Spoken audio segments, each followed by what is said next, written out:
Olá, pessoal! E quando chegamos à 10ª partida do match pelo título mundial entre o Carlsen e o Carjaquim, o desafiante estava já com um ponto de frente, surpreendendo todo mundo porque imaginávamos quando chegasse a 10ª partida, Carlsen já estaria à frente, pelo menos nas bolsas de apostas, pelo menos os grandes especialistas, eles diziam que o Carlsen ia dominar fácil esse match. Esse professor que vos fala, inclusive, imaginava isso também. Né? Isso foi bacana porque deu muito acirramento ao match, foi uma disputa, né, ali partida a partida, e aí essa 10ª partida, Carlsen começa aqui de brancas com um ponto a menos, ou seja, 8 partidas nós tivemos empate e uma vitória do desafiante. Então, nesta partida, o Carlsen começou com E4. E nós tivemos novamente a Ruy Lopes. Cavalo F6, que é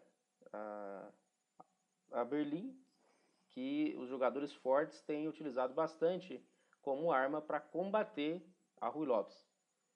São posições que costumam trocar a dama mais rapidamente e cair no final talvez assim mais fácil de jogar para as pretas que nas outras variantes da Ruy Lopes. E o Carlsen não rocou como vinha fazendo em partidas anteriores, né? Toda vez que havia cavalo F6 ele rocava, e agora ele jogou com D3, bispo C5, uma forma mais clássica de desenvolver o bispo.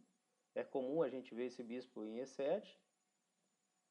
E agora nós temos C3, feita aqui pelo Carlsen. Esse centro, denominado centro Steinitz, foi uma constante nesse match. Não só dentro da Ruy Lopes, mas nós tivemos também com o bispo aqui em C4 com esta formação.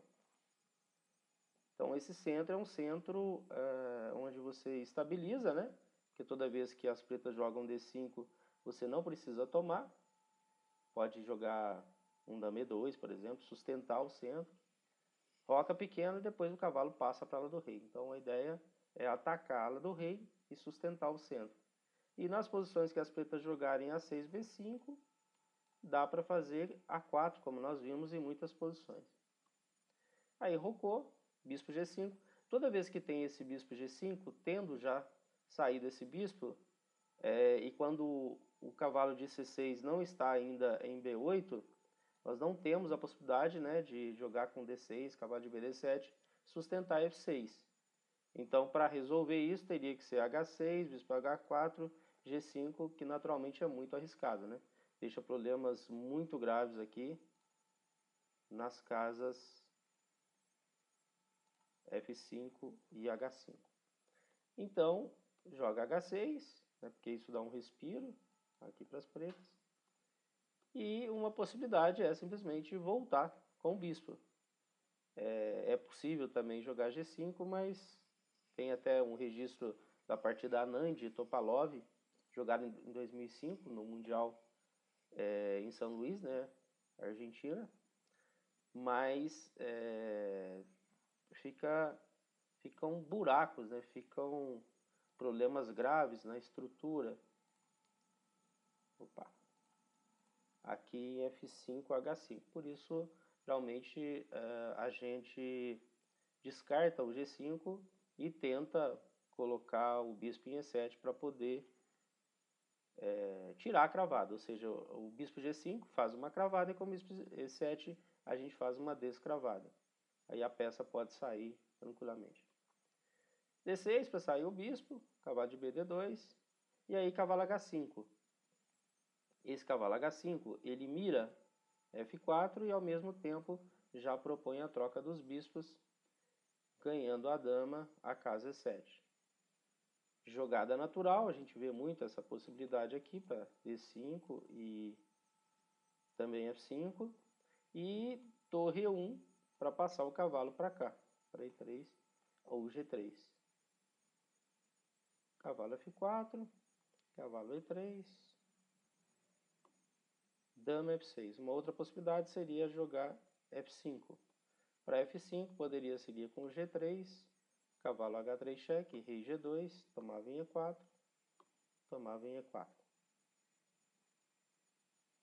E posição tranquila aqui para as brancas, né?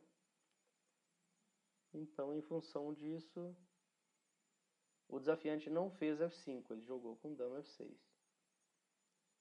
G3, cavalo H3, rei H1. Aí passa o outro cavalo agora para G6, se for o caso, né?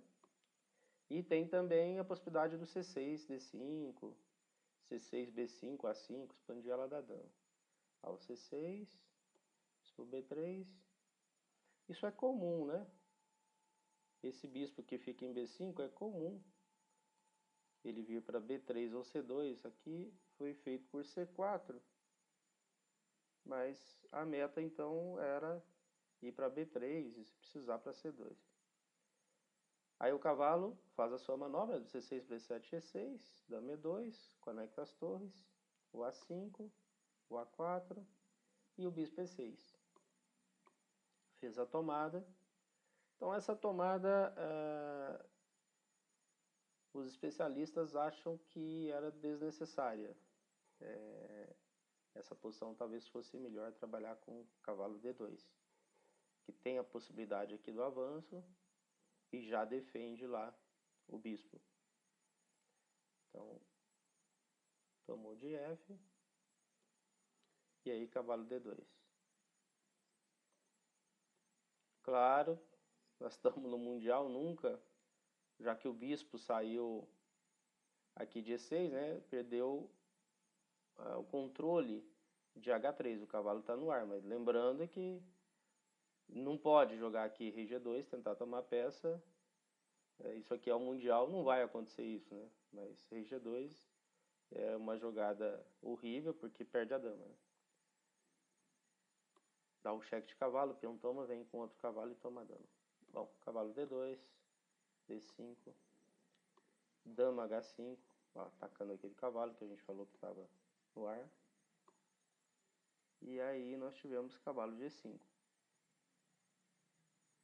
E se jogasse cavalo F2? Haveria essa possibilidade, não? Aí teríamos rei G2, dama F7, rei G1, dama F6 e torre. Então há uma análise em cima disso aqui, mas esse cavalo fica cravado, não tem cara boa, né? Bom, aí volta para G5, o cavalo fica em segurança, H4, e aí ele vai para F3, fazendo as trocas. Uma posição que a gente imaginava que teria facilidade aqui para poder jogar as pretas, porque nós temos a coluna F, tem atividade para as peças, e é um peão dobrado, mas é um peão dobrado central. Rei G2,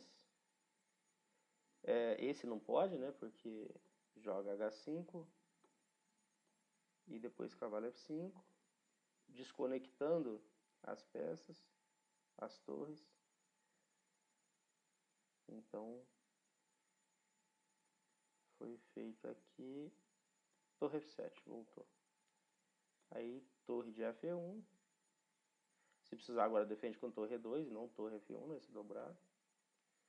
E já libera a casa para o cavalo fazer a manobra. Olha lá. Onde que ele está de olho? Na casa G5. Então, esse H5, apesar de que é para não deixar o branco fazer o H5 que as pretas acabaram de jogar, né? Aqui. A partida mostrou que a casa G5 teve muito problema com ela. Então, talvez esse não seria o melhor lance. Provavelmente, torre de A F8, torre E2 seria mais recomendável aqui. Porque esse H5, olha só, o Calce faz um monte de manobras e entra na casa. O tempo todo essa casa foi problemática. As manobras que se fazem das torres, é porque se toma lá, toma aqui, e aí as torres defendem E5.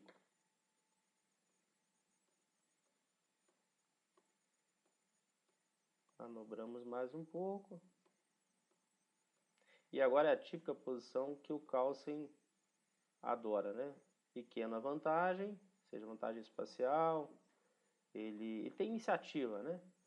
Ó, ele fixa a ala da dama com A5, B4 e tem vários pontos aqui, ó.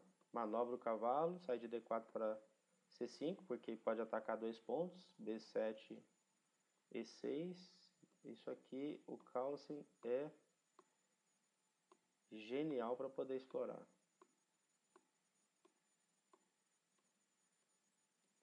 Torre D4, então tá tudo redondinho aqui para uma ruptura, né?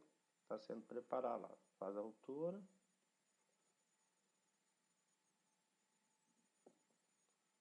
E aí esse D4 talvez pudesse fazer torre H8.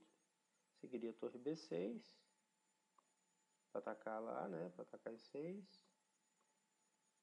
Aí G4. E seria uma possibilidade então para se jogar, né? Mas a questão é que, de todo jeito, a pressão branca ainda continua sendo muito grande, né? Então realmente está difícil jogar isso aqui. Mas D4 não ajudou muito, né? Porque o peão caiu. Esse é necessário. Porque se joga torre F3, leva a 6. Né?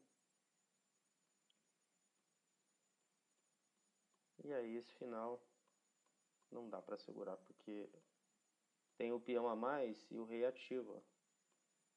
E agora é só jogar o torre G5 e rei G6. Vai cair o peão.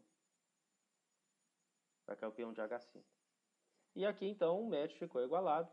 10 partidas. Nós tivemos 8 empates e 1 ponto para cada lado. O desafiante ganhou a 8ª partida e nessa 10ª partida o campeão do mundo igualou o placar. Beleza? Até nosso próximo Minuto CXO, pessoal.